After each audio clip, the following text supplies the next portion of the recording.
sampaikan.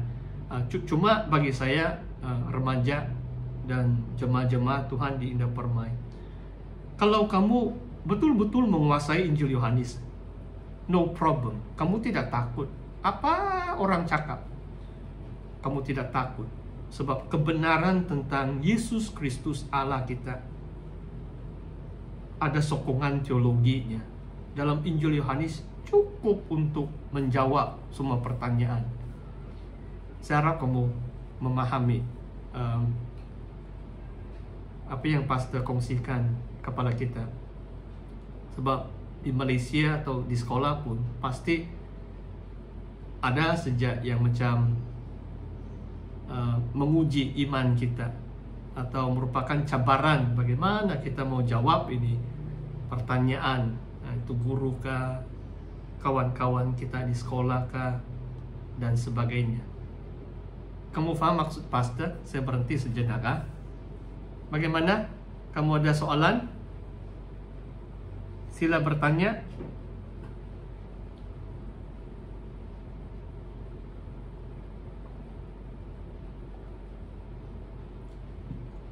Nah, terima kasih Eli. Oke, saya teruskan. Inilah sampai ayat mas kita, tema kita.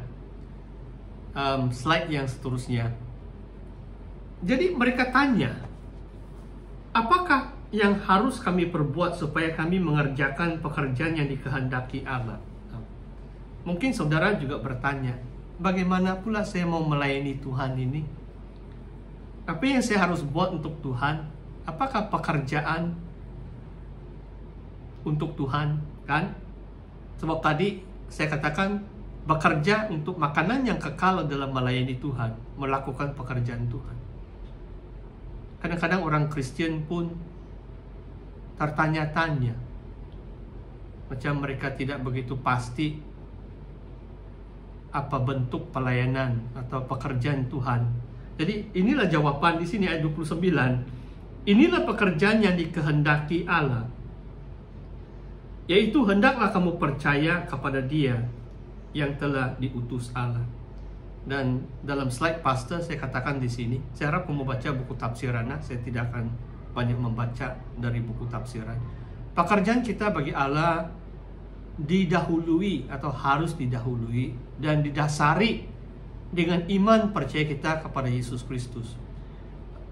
Pastor ada keyakinan kalau kita betul-betul percaya Yesus, pasti Tuhan akan menyatakan kehendaknya.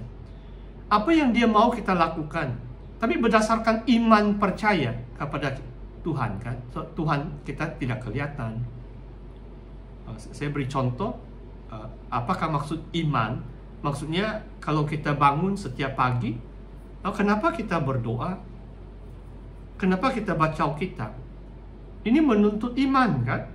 Sebab ini bukan hanya amalan rutin, kebiasaan orang Kristen menurut tradisi, kan?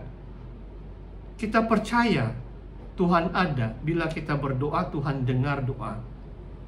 Kenapa kita setiap pagi itu saat teduh, maksudnya bersekutu dengan Tuhan? So kita percaya.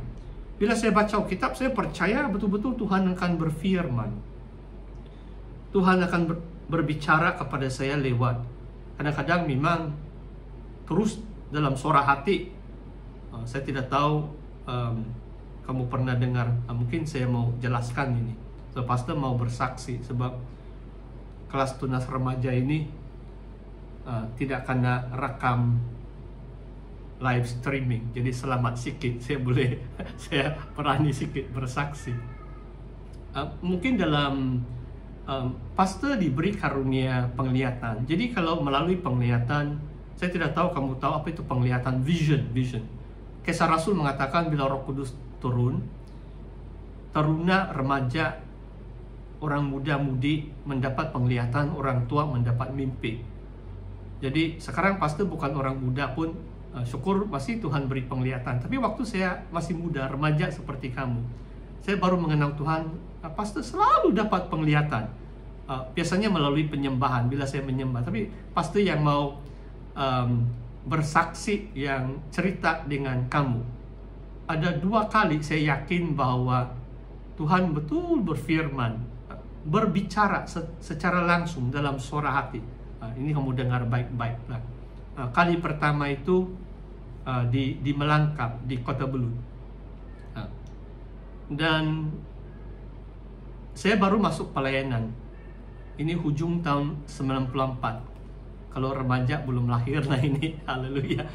Tengok kamu ini generasi muda ini. Betul kamu generasi keempat SIB, betul ini. Pastor ketinggalan zaman sudah ini. Sebab saya masuk pelayanan tahun 94. Dan sebulan setelah itu, bulan 1 tahun 95, saya baru habis study di Auckland, New Zealand. Saya dapat sarjana muda. Baru sebenarnya saya balik di Sabah, saya belum tahu lagi keputusan peperiksaan saya. Saya beriman saja. Saya harap saya lulus. Saya balik terus. Pusat terus beri saya penempatan. Saya jadi guru pensyarah di MTS di Melangkap di Kota Belud. Dan bulan Januari saya dapat surat dari Auckland University menawarkan saya beasiswa penuh master teologi. Saya baru tamat sarjana muda bachelor. Semua kena bayar, yuran 2 tahun, ada allowance lagi 2 tahun master teologi. Dan saya berdoa selama 2 minggu, dan pasti yang mau saksikan ini tentang suara Tuhan ini. Dan kali ini waktu saya berdoa jam 4 mungkin, petang sudah. Tiba-tiba macam ada penglihatan, tapi saya dengar suara. Saya dengar suara Tuhan Yesus mengatakan, aku ada di Sabah. I am in Sabah, in English, sebab bahasa cinta saya dengan Tuhan, maksudnya bahasa saya berkomunikasi memuji Tuhan, berdoa itu bahasa Inggris lah. Jarang pastor pakai bahasa Melayu. Dan saya dengar suara Tuhan, aku ada di Sabah. Dan setelah beberapa hari baru saya faham apa maksudnya aku ada di Sabah. Dalam Yohanes mungkin bab 10 atau bab 12, saya lupa sudah. Ada satu ayat mengatakan, Tuhan Yesus mengatakan, di mana aku ada, di situ hambaku akan berada. Oh, luar biasa. Dalam bahasa Inggris, where I am, there my servant shall be. Di mana aku ada, di situ hambaku harus ada atau berada. Wah, bila saya dapat jawaban itu, bila saya baca firman Tuhan, beberapa hari saya dengar suara dalam hati itu. Saya menelpon to university, to dean. Saya menolak beasiswa itu. Jadi saya terus berada di Melangkap. Saudara, pimpinan Tuhan itu bagi saya luar biasa. Saya mau saksikan supaya, sebab dalam Kisah Rasul mengatakan teruna, remaja, pemuda-pemudi mendapat penglihatan. Jangan kamu katakan saya terlalu muda. Mana tahu Tuhan mau mengatakan sesuatu kepada kamu. Daud itu baru mungkin 15 atau 16 tahun waktu dia membunuh Goliat. Dia remaja saja itu. Dia masih sangat muda waktu dia bertempur dengan Goliat. Tapi Tuhan pakai dia. Jangan menganggap siapa-siapa itu rendah karena mereka masih muda. Jadi pastor cuma kongsikan yang dan itu bukan senang. So kadang-kadang kalau kita mencari keselesahan atau macam cita-cita kita secara pribadi. Sekarang saya tidak tahu berapa ramai kamu pernah masuk di MTS di Melangkap. Waktu pastor berada di situ, tidak ada elektrik. Generator yang kami ada waktu itu hampir setiap minggu rosak.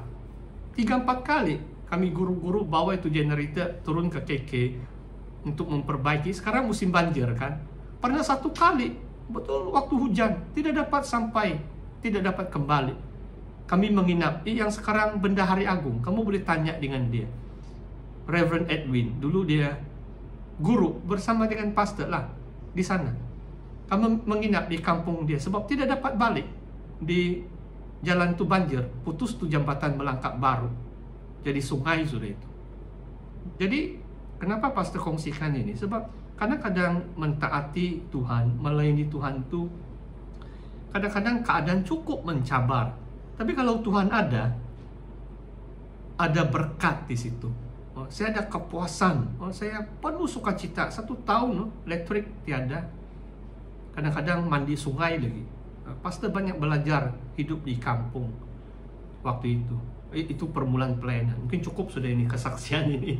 Yang cuma yang ini tentang penglihatan dan mendengar suara Tuhan itu, pastor mau kongsikan dengan kita. Dan ya, kamu ada pertanyaan? Sila bertanya kalau ada.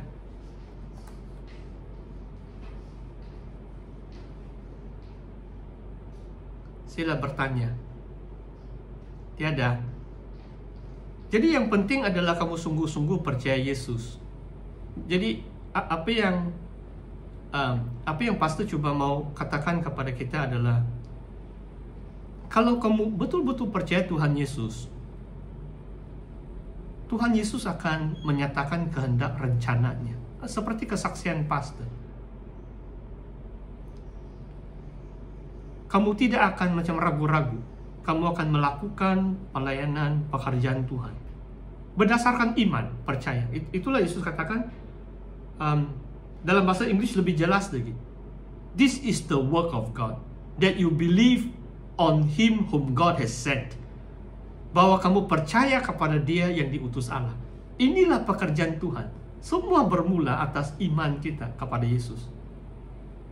Tanpa iman itu tidak mungkin ada apa yang akan berhasil dalam hidup kita bersama dengan Tuhan. Oke, saya teruskan dulu. Jadi memang tidak cukup masa juga saya huraikan setiap ayat. Jadi yang slide yang seterusnya dalam buku tafsiran pastor ada juga penghuraiannya. Sekarang saya mau jelaskan, kalau boleh kita kasih slide ini ya. Percaya dan datang. Apakah maksudnya datang kepada Yesus? Ayat 37, semua yang diberikan Bapa kepadaku akan datang kepadaku, dan barang siapa datang kepadaku, ia tidak akan kubuang. Jadi perkataan percaya dan datang dalam perangkan firman Tuhan ini penting. Macam berhubung kait, overlap perkataan ini. Kalau saudara percaya Yesus, saudara akan datang kepada Yesus. Come to Jesus. Maksudnya saudara rindu bersekutu dengan Tuhan. Inilah maksudnya percaya. Yang datang kepada Yesus, apakah keperluan kita? Kadang-kadang kita berdosa, kita datang kepada Tuhan untuk minta pengampunan. Itulah di sini janji Tuhan, barang siapa datang kepadaku tidak akan kubuang. Tuhan tidak akan menolak kita. Jangan kita rasa ragu-ragu datang kepada Tuhan. Tapi saya harap mungkin penjelasan pastor kurang baik. Saya harap kamu faham. Dan dalam slide ini, salah satu dosa, coba yang saya lupa sudah ini satu ayat. Di sini juga Tuhan memberi teguran kepada orang ramai yang mencarinya. Dan Tuhan katakan, kamu melihat tapi kamu tidak percaya. Tidak tahu sudah di mana itu ayat. Jadi masalah manusia ini juga kita perlu fikirkan, macam kita sebagai orang percaya Tuhan atau orang Kristen. Adakah kita betul-betul percaya? Tengok mereka yang sudah makan kenyang roti, yang itu mukjizat, mereka tahu itu mukjizat pun